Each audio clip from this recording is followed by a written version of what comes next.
I didn't see this for myself. What about you?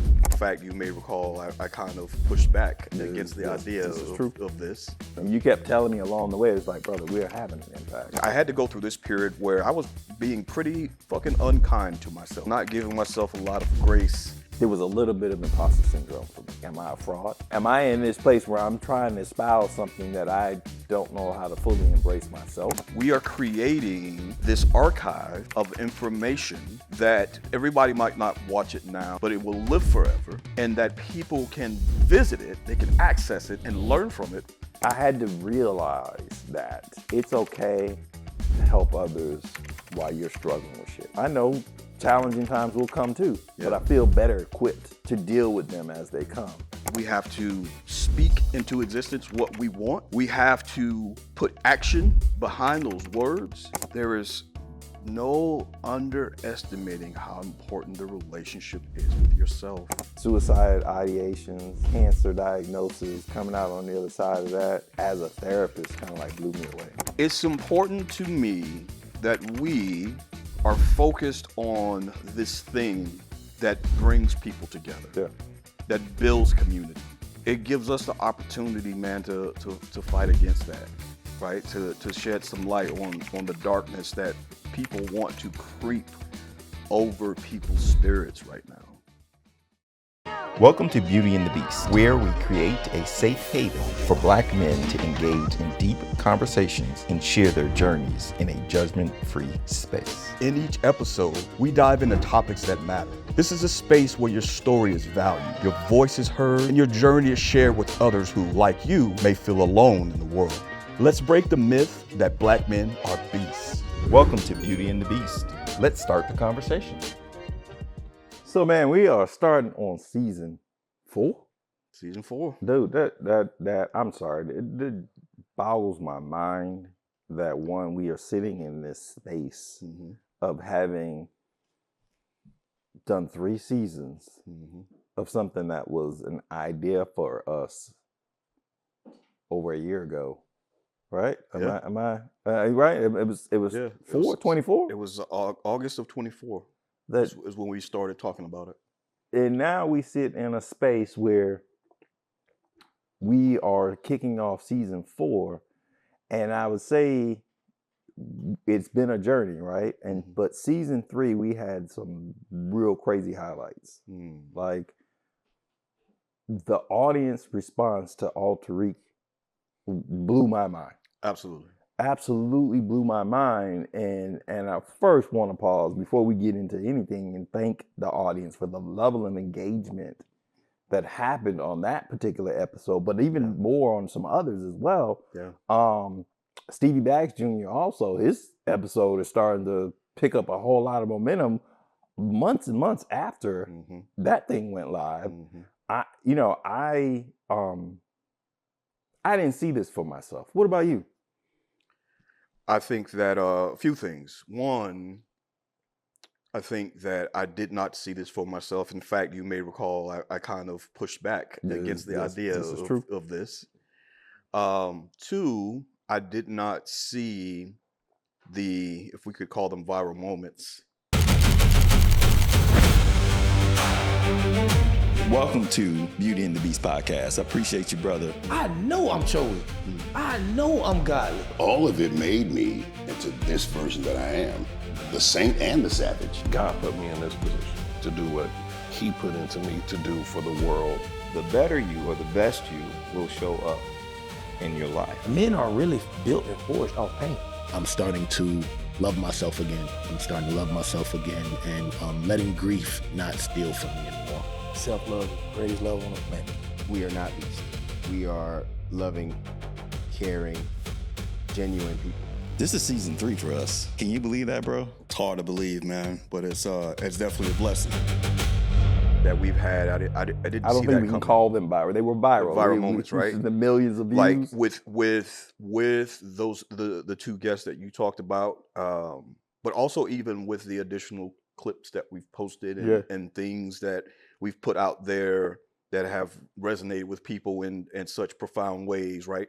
Good, bad, and ugly. Yeah. Right. Yeah. And especially the ugly part, right? Where, they say all all press is good press, but it to me speaks to how many people are suffering, how many people are projecting their pain on other people, and how that manifests into what may seem like innocent or empty comments, but more than anger or frustration for those that I think I've approached it with empathy and curiosity. Yeah. And it just makes me grateful and proud that we're doing what we're doing and generating the conversations that we're generating. I remember the conversation you and I had really early on, and we talked about impact. Yeah. And more specifically me, I was like, I just want to have an impact. That's right. And season 1, we had an impact. Season 2, we had an impact. And season 3 just exploded in terms of impact. Yeah. And you kept telling me along the way, it's like, brother, we're having an impact. That's right. Well, I will say, though, before I get too far, continue to engage with us. But I'm going to tell you right now, if you're internet troll, you're going to get deleted and you're going to get blocked. we just don't play that game. Like, we just don't do it. Because we got the engagement. But, there are a couple people here and there trying to throw some jabs and do some dumb shit. Man, you can disagree, but you can't disrespect. And that's what it boils down to. I like that. I like that. Because that, I know me. Yeah. And, especially on Al-Tariq's episode, Sure. I was just like, I was getting a kick out of the blocking and the deleting. I was like, hey, you can go ahead and do all your dumb shit all you want to, but you're not going to do it on our platform. Yeah. Here's what's very present for me. I'm curious to know from you, from the time we started this to present day, what internal shifts do you feel like you've made? And you had to answer that question too, but I'll go ahead.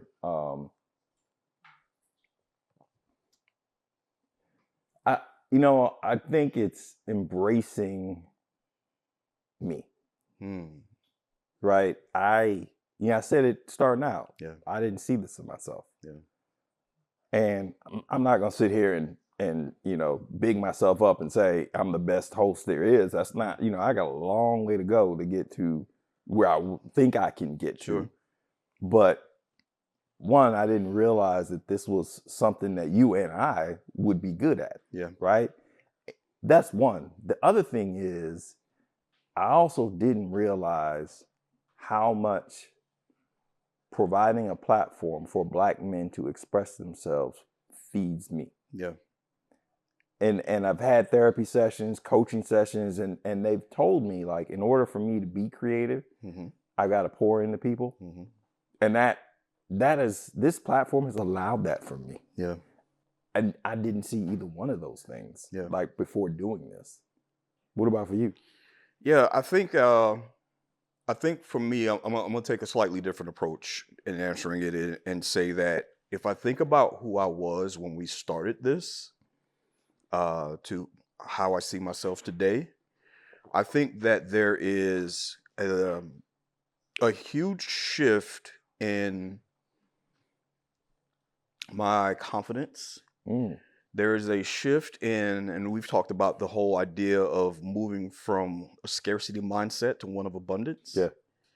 I think that I have gotten a lot more understanding and awareness of self as it pertains to the transformation that I've been making in the season occurring simultaneously with us doing this podcast, right? So specifically moving out of corporate, focusing on my coaching business, growing that business, and the things that I learned in the first year that I'm carrying into the second year, not only about being a better business owner, but just being able to show up as a different person for my wife, for other relationships.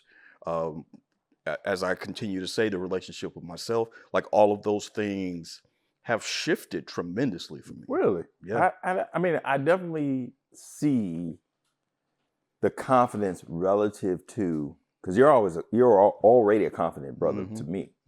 But I think I definitely see the confidence as it relates to you embracing your purpose. Yeah. Right? In terms of really leaning into being an executive coach. Yeah. But I didn't realize that it has been that much of a transformation for you relative to where you were to where you are now. Like that's interesting that you talk about that. But what I want to pause on, and not how you use the word pause, you know what I'm saying? Where I want to double click on, is how do you feel from an emotional maturity perspective now versus when we first started? Yeah, another great question, and I'm curious to know how you'll answer as well. Is that I thought that I was at a place of a very high level of emotional maturity, and I don't disagree with that assessment at this point. I think I just didn't realize how much further I had to go, like how much opportunity there still was for me, because. And in the space of the evolution from then to now, right? Like I had to go through this period where I was being pretty fucking unkind to myself.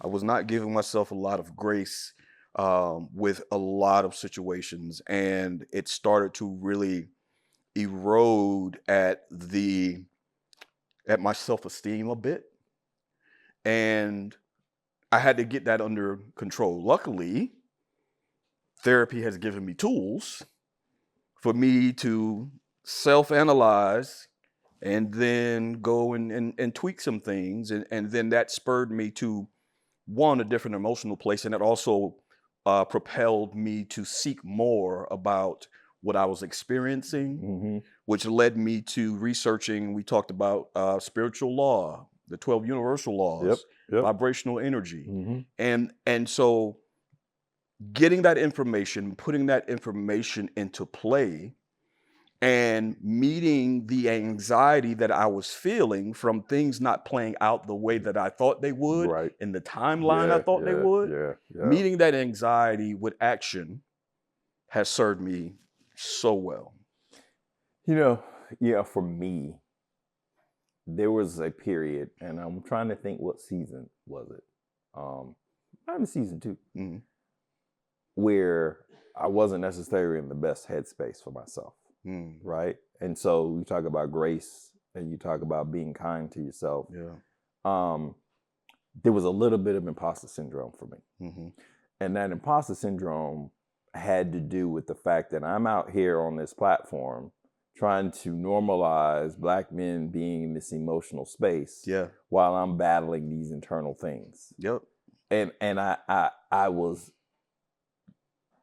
So I was in that space, but I also was thinking, like, am I a fraud?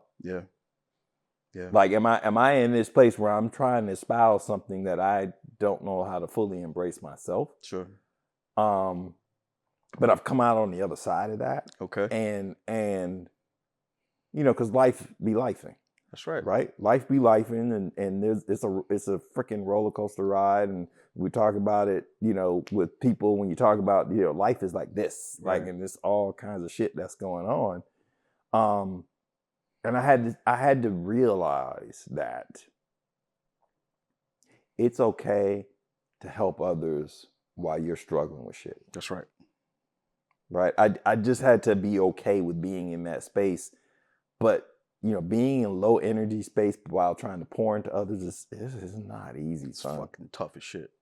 It's not easy. But I'm in a different space now. Like I'm saying before, it's like I feel like the blessings are pouring in. Now I know challenging times will come too, but I feel better equipped to deal with them as they come. Especially having gone through this journey.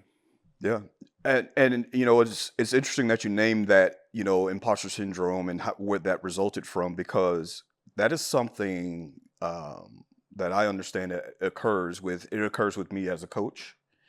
It occurs with therapists. It occurred with me when I was a teacher, right? It occurs all the time. And for me, what has been helpful is to understand that I don't have to be the arbiter of truth. I don't have to be all knowing, omnipotent, omniscient, any of those things. I'm just a vessel, right? I'm just a vessel passing on information that people can do with what they want to do with. And me, in my struggles to continue to evolve, has nothing to do with the value of the information that has been passed to me Yes. that I'm passing to Yeah. others. Yeah. You know, I think, you know, as I reflect back on season 3, you know, talking a little bit about Al-Tariq Miller, Yeah. you know, who, if you haven't watched season 3, you definitely want to go back. And for those who have, tell your friend, tell a friend, tell a friend, go check it out, especially that episode. Dude, like I did not I remember recording that episode. Like more than any episodes we've recorded up to this point, I specifically remember that episode. Yeah. Like it's an indelible print on my mind. Yeah. And I remember thinking like, oh, this is gonna have a profound impact on people. But Sure. damn, I did not see the level of impact that it would have to the point somebody like Amy Schumer takes our shit and reposts it. She didn't tell us, you know, she didn't attribute to us. But that's all good. I'm glad it got out there, but I just had to get it off my chest. Yeah, for but sure. I'm just saying, like, I didn't see that coming, dude. I didn't realize that topic of I'm sure it was parenthood, it was childhood trauma, both for him as a father, but then his son. And then the whole notion of YouTube Kids and what's allowed, which right now there's a whole big lawsuit out about that. But anyway, did you see that coming? I didn't see it coming, but I wasn't looking for it. I wasn't thinking about the possibilities of what could come from that episode or any of our episodes for that matter. I think for me, what's been important is to be present in the space where someone has agreed to share their deepest, most vulnerable moments with us, to be grateful for that, to honor that, and to do our best to curate conversation around that in support of that, and then give it to the world. And then whatever happens to it, happens to it. You sound like an artist right now. I just want you to know that. You do. Yeah, man. I mean, but that's like real shit for me, because what someone flagged to me a few weeks ago in a catch-up conversation was, we are creating this archive of information that everybody might not watch it now, and you know, some people will, some people won't, but it will live forever, and that people can visit it, they can access it and learn from it forever. Right? And to know that we have been a part of that, like we are the creators of that, like that means something for me. Yeah. So switch topics. And you can go with this wherever you see fit.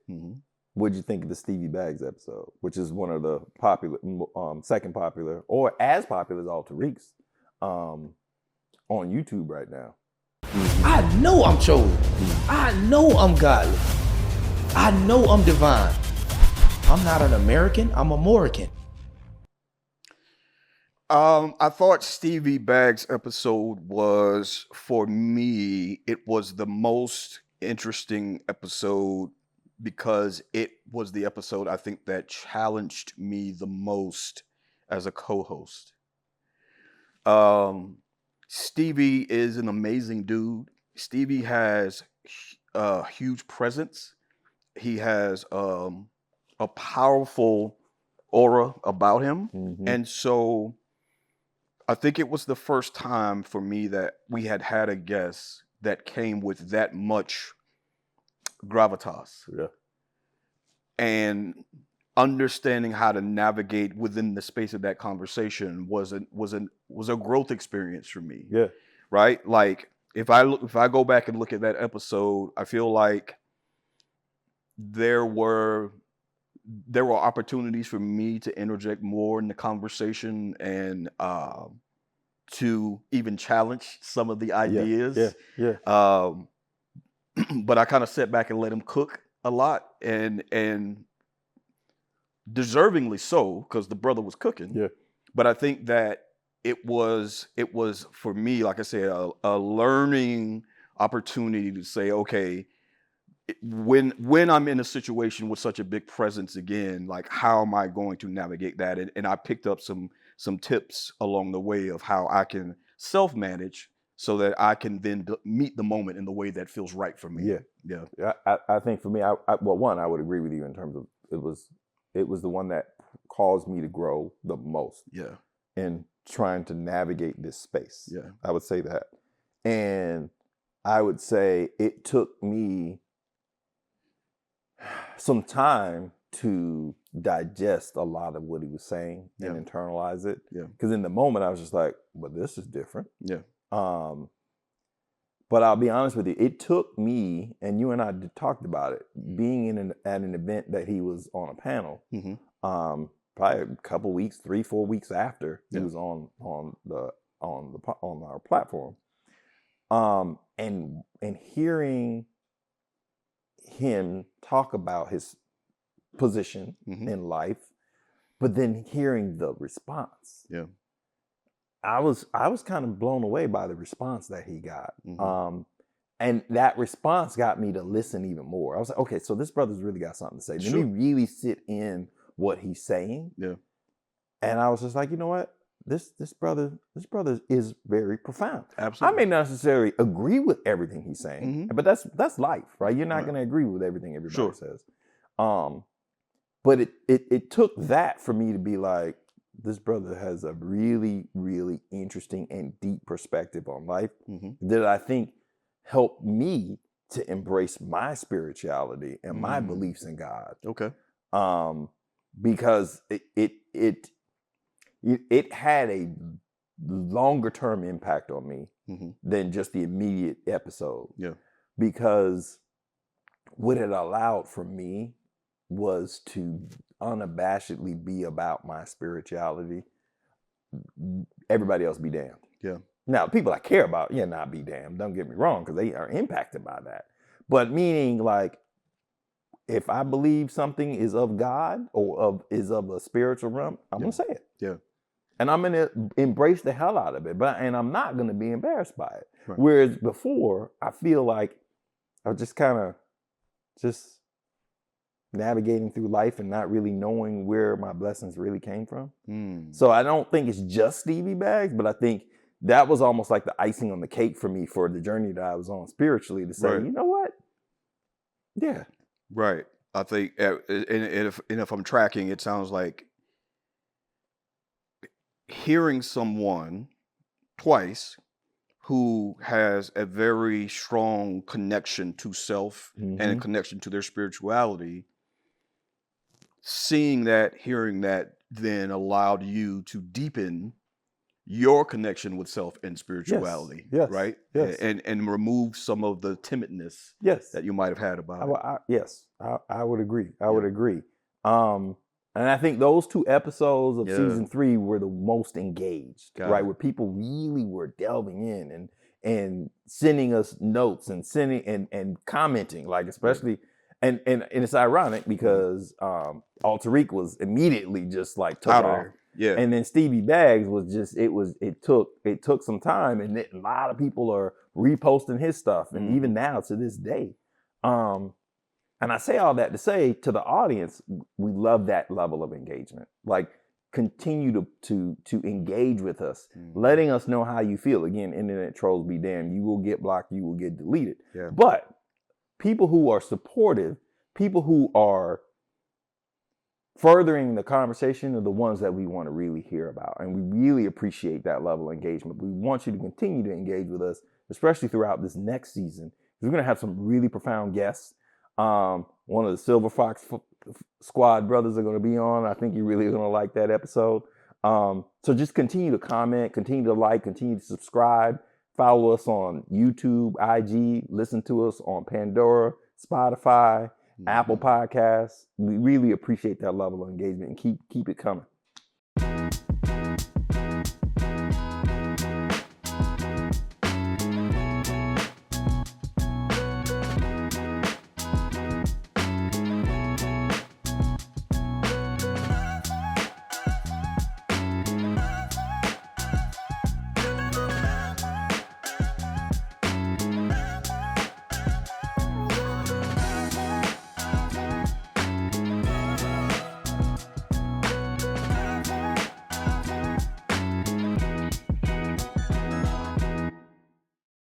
Work hits different when you've been grinding for years and still feel like your goals are out of reach.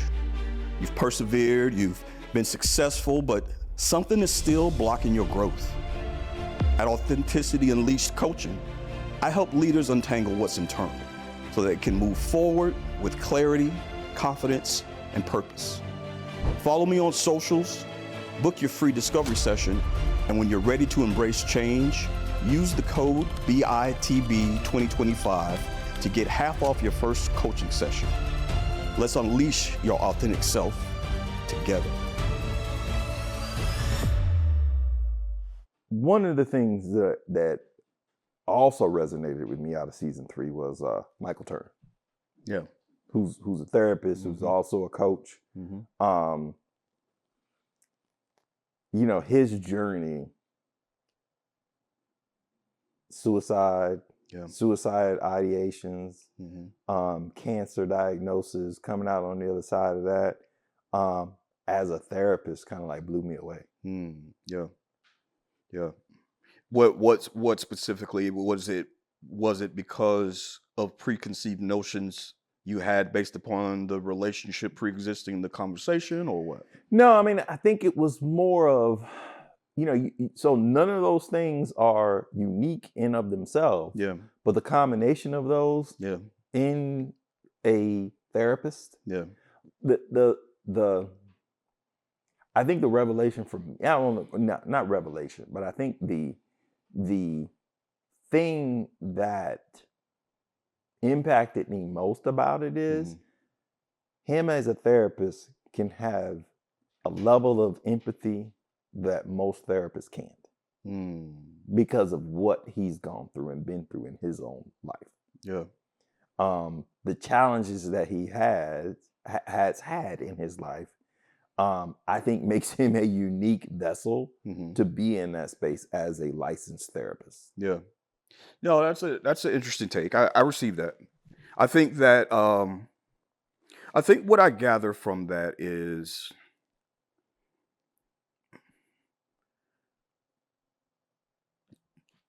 to put his story next to Stevie Baggs. When we embrace the fact that we are all extensions of the divine, that we all are unique, we all have our stories, I think the differentiators lie in how do you tap into your power? Yeah. Because we all can be empathetic, right? We all come with our unique blend. We all come with things that make us connectors to others in some way, form, or fashion. How are you tapping into that power? Yeah. Right? Like how are you really believing in yourself and then activating your gifts and talents in order to reach your goals, right? Align with your purpose and be of service with to others. Yeah. Yeah. Yeah. I mean, because if you think about it, right, he as a therapist. Let me just make it real for you. Right? Sure. Think about it from this perspective. Can you imagine the level of anxiety that you have as you're battling cancer? No. And I can't imagine it. No. Right? So now you take that level of anxiety that he probably faced. Yeah. And now he's trying to help people who are dealing with corporate America and the level of anxiety that they have. Absolutely. Right? You're talking life and death versus am I going to get a paycheck? Yeah. Equally stressful. Don't get me wrong, but one is like, I may not be alive next month. Absolutely. Absolutely. But to that point, yes, it gives him a different baseline to where he can stay more grounded easily for people talking about things that are not life and death circumstances. Yeah. But if you haven't faced cancer or something life-threatening in that way, oh yeah, we're saying the same thing. Losing your job feels like cancer. That's my point. Yeah, that's my point. That's my point. But Yeah. his ability to then help someone through that. No, right? for sure. He's like, because you're going to make it. Yeah. Right? Yeah. You're going to come out on the other side. Yeah. Now, what tools can you use to help Yeah. manage that anxiety that you're dealing with? It's No. not trivializing the anxiety. It's saying, No, absolutely. I mean, no, there's power in lived experience for sure, and yes, I completely get that his lived experience gives him a unique perspective and ability to show up for people in a way that other therapists might not be able to. And No, then for sure. the fact that he's a black man, which Mhm. people like to refer to him as a unicorn Mhm. because there aren't that many of him. There are more black women therapists than there are. I mean, I think that's most things in life, unfortunately. But, Yeah. No, yeah. I dig it, and I am fortunate enough to have a monochrome of that in my practice because there are not an abundance of black male coaches. Yeah. So to come from where we come from, to have the lived experience of uh, being in corporate, surviving corporate, Mhm. right? And being able to navigate that successfully and step out to then be able to be of counsel to others. Even though it doesn't, I'm not able to speak to my lived experience as explicitly as someone like Right. Michael does as a therapist. Right. But it does help me hold space for their conversations in a different way. It does allow me to show up with a different level of empathy. I just want to interject this, not to interrupt you, Yeah. but so let's be clear. Mm-hmm. He doesn't give you lived experience as a professional. Right. Not his own personal lived experience, because he's not supposed to. Right. So I just want to make sure the people don't walk away from this conversation thinking that's what he's doing. My point is, some do though. Right. Yeah. I shy away from them. Yeah. But that's a whole other story. That's a whole other conversation. That's a whole other conversation. Yeah. But my point is, Yeah. you two are more alike than you may realize. Oh no, for sure. No, for sure. No, But I do want see you that. to talk more about your coaching business. Like, Yeah. how has that evolved from when we first started to where we are now? Oh man. I mean, it's evolved exponentially, and that has happened for me for two reasons, I believe. The first is the mindset shift that I talked about earlier, Yep. right? And what, excuse me, because I believe that you don't attract what you manifest. You attract, you don't attract what you want. Right. You attract what you are. Gotcha. That's how manifestation works. Got it. Right. And so with my mindset shift, one, which then has created different action where I have started being more intentional about networking. Mm-hmm. The networking element has brought opportunities to me that I'd never expected. Right. Like that I'm just so grateful and humbled by. And what's interesting is, I shied away from stepping out or even to a degree just asking for help. Yeah. Right. But once I started really leaning into that, bro, once I started not just asking for help, but being more communicative about what I was seeking to do, what I'm doing currently and what I'm seeking to do, like people started coming out and people started saying like, have you considered this? Mm-hmm. Or let me tap you into this. Let me hook you up with this person. Hey, have you considered, like, the universe just started opening up all of these doors, man. And so it has solidified for me that we have to be intentional, that we have to speak into existence what we want. Amen.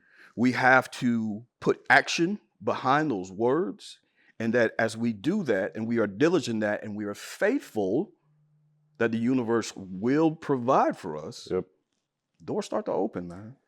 So I want to kind of start to bring us to a close, but what I want to do is for each of us to talk about, check in emotionally. Yeah. Right? So how are you doing emotionally right now, where you sit? Oh man, I'm doing fantastic. I am vibrating at such a high frequency, bro.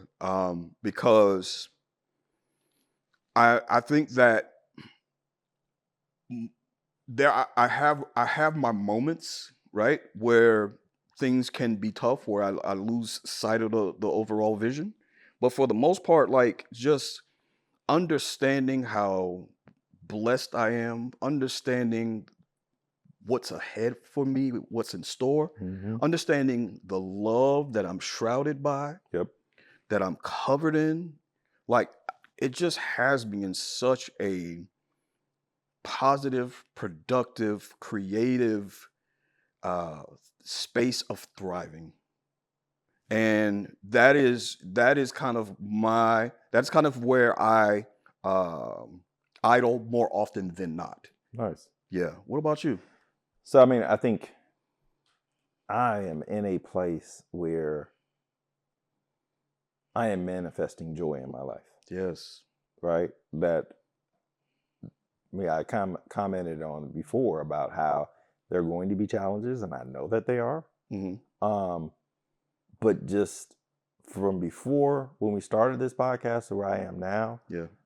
I know that tomorrow's going to come, right? That I know I'm going to get through whatever difficulty is, no matter how difficult that difficulty is. That's right. We'll come out on the other side. That's right.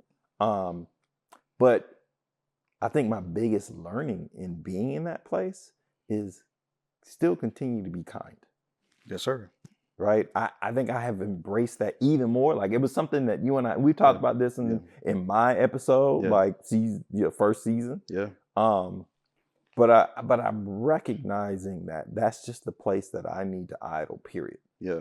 Like, no matter what. Yeah. Like, I've always been a kind person. Yeah.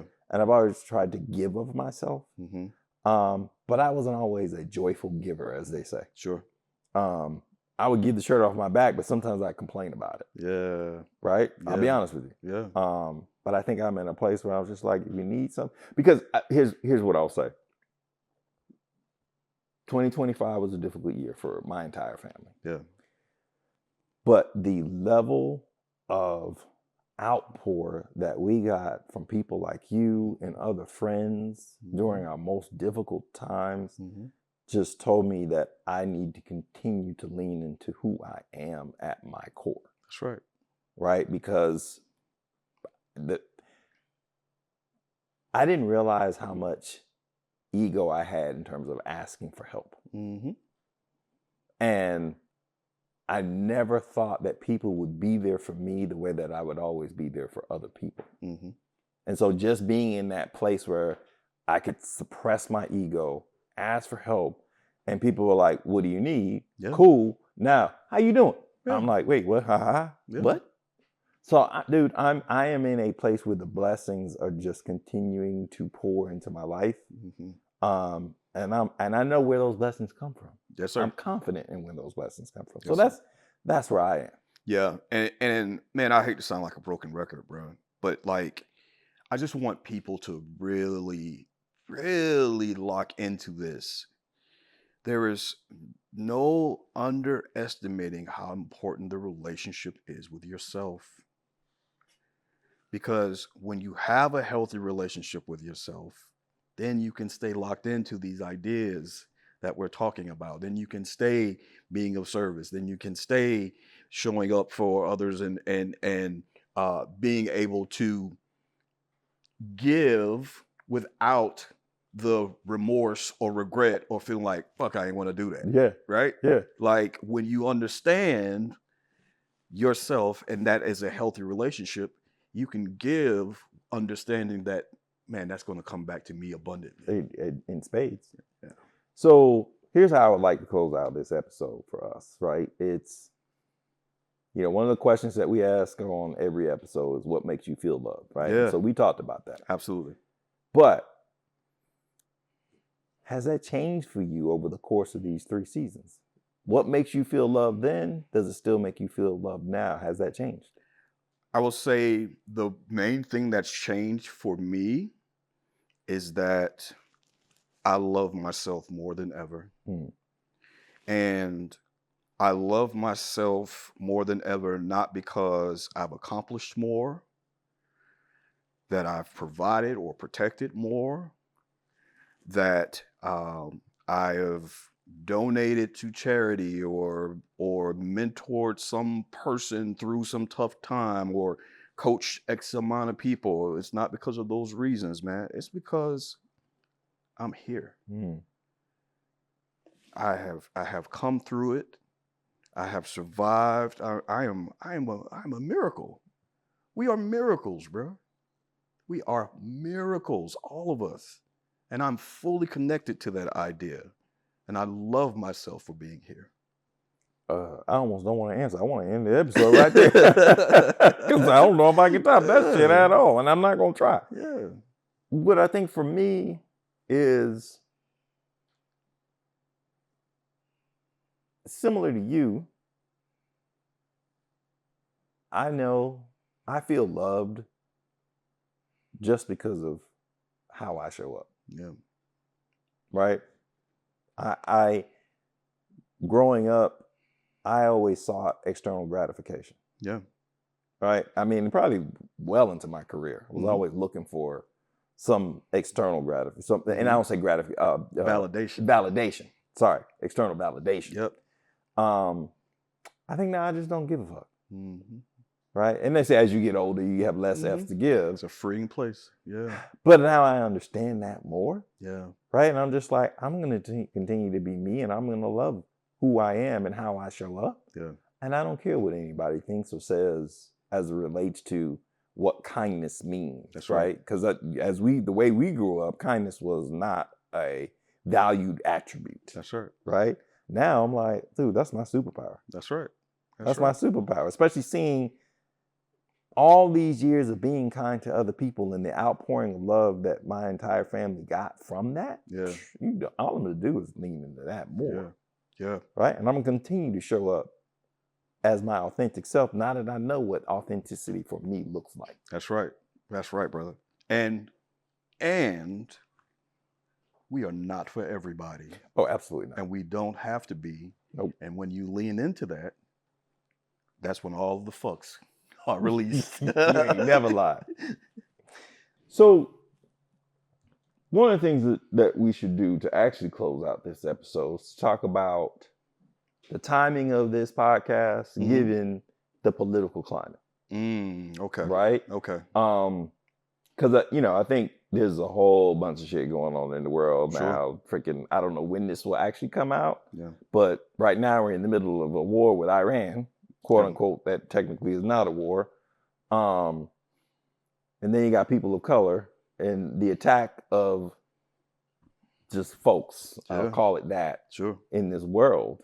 So what do you think about our platform juxtaposed against everything that's happening in the world? Man, that's a heavy question. It's a heavy question. I mean, it's a heavy time, man. It's a heavy time. And I think that without trying to boil the ocean, I will say that it's important to me that we are focused on this thing that brings people together, that builds community. Because all of the things that you just named in the current state are seeking division, right? They're seeking division. They're boosting capitalism over community. Oh, for right? sure. They are boosting hate over love. And I think that it's important for me to continue to show up with this, for us to do this thing, because it helps create balance, especially at a time where people are so emotionally imbalanced. It gives us the opportunity, man, to fight against that, right? To shed some light on the darkness that people want to creep over people's spirits right now. What about you? I'm just going to say ditto, brother. Yeah. Because I don't think I can say it any more eloquently than you can. Yeah. But I would love to hear the audience's response to what you just said, because I think that is just what we feel as a platform and as a podcast. So I'd love to invite folks to continue to engage with us on all our platforms. And with that, we're out.